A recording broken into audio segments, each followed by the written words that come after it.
Facebook সহ বিভিন্ন জায়গায় একটা প্রশ্ন অনেক শিক্ষার্থী আমাদেরকে করছো যে ভাইয়া পরীক্ষার প্রশ্ন নাকি অনেক কঠিন হবে, বিভিন্ন জায়গায় এই বিষয় নিয়ে কথা হচ্ছে।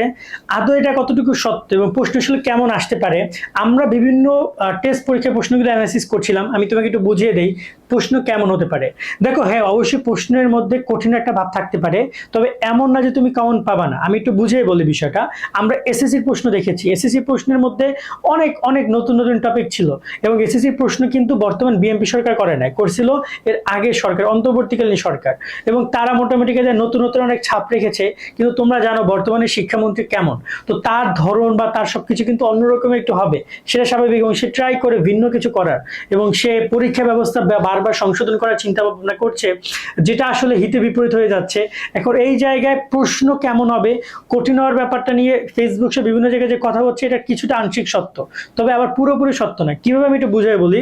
তোমাদের প্রশ্ন এমন না যে তোমাদের বইয়ের বাইরে থেকে আসবে, তোমাদের সিলেবাসের বাইরে থেকে আসবে, তোমাদের হচ্ছে যে ইন্টারমিডিয়েট এসএসসির বই থেকে আসবে, না তোমাদের বিশ্ববিদ্যালয় বই থেকে আসবে, যা আসার তোমাদের বই থেকেই আসবে। সো এখানে এমন না যে কমন পাবা না, অবশ্যই কমন পাবা, পরীক্ষার প্রশ্ন তোমাদের কন্ট্রোলেই থাকবে। এখন সমস্যা হচ্ছে তুমি কই থেকে পড়ছো, যে হুবহু কমন পড়বে কিনা। এখানেই সবচেয়ে গুরুত্বপূর্ণ ফ্যাক্ট, এখানেই মূলত অনেক শিক্ষার্থীরা ভাবছে না কঠিন হবে। সহজভাবে এটা চিন্তা করে দেখো, তোমাদের যে এসএসসি পরীক্ষার প্রশ্নটা, এখানে ক খ সৃজনশীলের ক্ষেত্রে এইগুলো, বা এই যে তোমাদের যে ইংরেজির ক্ষেত্রে সিন রয়েছে, এখানে তোমাদের যে গ্রামার পার্টগুলো রয়েছে, এখানে তোমাদের যে ম্যাথমেটিক্যাল টার্মগুলো রয়েছে, এগুলো তো খুব বেশিই নাই, তোমার চেঞ্জ করার কোনো কিছু নেই, এগুলো তো আসবেই। বিগত সাল থেকে হুবহু কমন পড়বে, কারণ বইয়ের কোন কোশ্চেনটা নাই যেটা বোর্ডে আসে না, বিভিন্ন বোর্ডে যাই দেখো আসছে, কোনো বোর্ডে একটা দুটো বোর্ডে আসছে, কোনো প্রশ্ন যাতে 10-12 বোর্ডে এসেছে, সো আসবে তোমাদের ওইগুলো ক খর ক্ষেত্রে। কিন্তু গ ঘর ক্ষেত্রে, যেগুলো উদ্দীপকের সাথে কানেক্টেড, সৃজনশীলের ক্ষেত্রে বা ইংরেজির আনসিনের ক্ষেত্রে, এই জায়গাগুলোতে নতুনত্ব পাবা।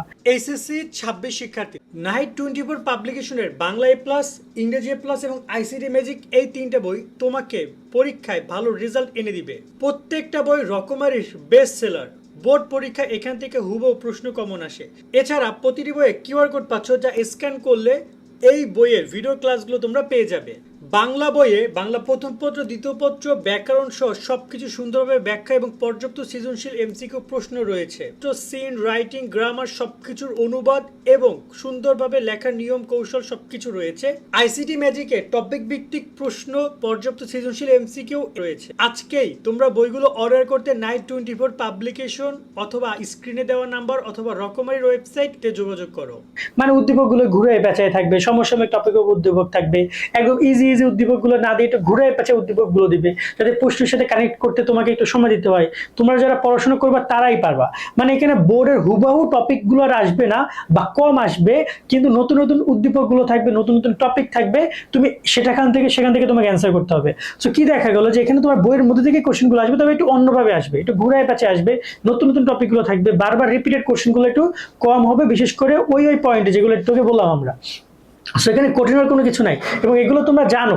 তোমরা যদি ভালো করে বই কেন্দ্রিক পড়াশোনা করো, একটা অধ্যায় কেন্দ্রিক পড়াশোনা করো, ধরো তুমি একটা অধ্যায় পড়ছো, তার পুরোটা যদি কমপ্লিট করে যাও, সেখান থেকে যে কোনাকানা যেখান থেকে প্রশ্ন করুক তুমি তার অ্যান্সার দিতে পারবা। বা যদি এমন হয় যে তুমি পড়ছো শুধুমাত্র একটা সাজেশন কেন্দ্রিক, যে ওই সৃজনশীল পাঁচটা সৃজনশীল বসে পাঁচটায় পড়ে যাবো, কমন পড়লে পড়বে, না পড়লে না, এমন একটা বিষয় হয়ে যাবে। বাট তুমি যদি পুরো অধ্যায়টার গুরুত্বপূর্ণ টপিকগুলো দেখে যাও, তাহলে তুমি যে কোনো কোশ্চেনে কিন্তু অ্যান্সার করতে পারবা। এই বিষয়টার প্রতি খেয়াল রাখো। তার সাথে গুরুত্বপূর্ণ দুটো পরামর্শ দিতে চাই। তোমরা যারা বিগত সালের কে মানে ফলো করতে চাও, বিগত সাল অবশ্যই তোমার জন্য গুরুত্বপূর্ণ, 24, 25, 23 এগুলো অনেক গুরুত্বপূর্ণ, পড়ো, ঠিক আছে। তার সাথে সাথে ওই সেম টপিকগুলোর সাথে যে আরো প্রশ্ন থাকে, মানে ধরো একটা টপিকের কথা বলেছো, টপিকে আরো তো অনেকগুলো প্রশ্ন আছে, একটা তো এসেছে বোর্ডে, আরো বাকি যেগুলো আছে সেগুলো পড়া ট্রাই করো। কারণ হুবহু কোশ্চেন না আসলেও এর আশেপাশে ওই টপিক থেকেই আশেপাশে কোশ্চেনগুলো তোমাদের পরীক্ষা ইনশাল্লাহ কমন পাবা। মিলাই দেখো। 2 নম্বরে যে বিষয়টা আসছে সেটা হচ্ছে টেস্ট পেপার। আমরা বিভিন্ন টেস্ট পেপার সলভ করছিলাম, দেখছিলাম টেস্ট পেপারে কেমন কি কোশ্চেন এসেছে। তো তোমরা ম্যাক্সিমাম বাংলা ফার্স্ট সেকেন্ড, ইংরেজি ফার্স্ট সেকেন্ড অ্যান্ড আইসিডি, এই টোটাল 5টা বিষয় অবশ্যই সবার টেস্ট পেপার কেনা উচিত বলে আমি মনে করি। লাগলে মিলাই জেলাই কেন, বন্ধুকে বল তুই বাংলা কেন, আমি ইংরেজি কিনি, তুই আইসিডি কেন, মিলাই জেলে পড়ো, বাট তার টেস্ট পেপার সবার সলভ করা উচিত।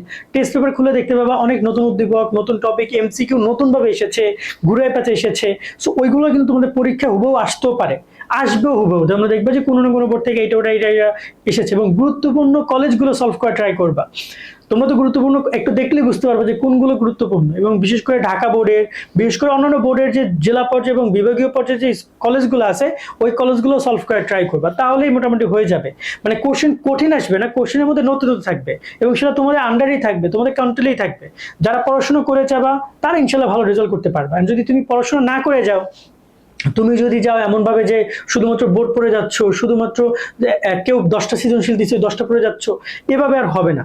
তোমরা যদি বিশেষ করে সায়েন্সের স্টুডেন্ট যারা রয়েছে তারা যদি একটু অধ্যায়গুলো টপিকগুলো ভালো করে দেখে যাও, তোমরা যারা ম্যাথে আসো তোমরা যদি একটু উদাহরণগুলো দেখে যাও, যে কোনো কোশ্চেন সলভ করতে পারবা। এখন তুমি যদি শুধুমাত্র এই সৃজনশীলটা মুখস্থ করে যাও, তাহলে আদৌ মনে হয় না যে খুব সামনে তুমি ধরা খাবা। তা আশা করি তোমরা পয়েন্টে বুঝেছো। আজকের মতো ভিডিও এখানে শেষ করছি। সকল অনেক অনেক ভালো থাকবা। আল্লাহ হাফেজ।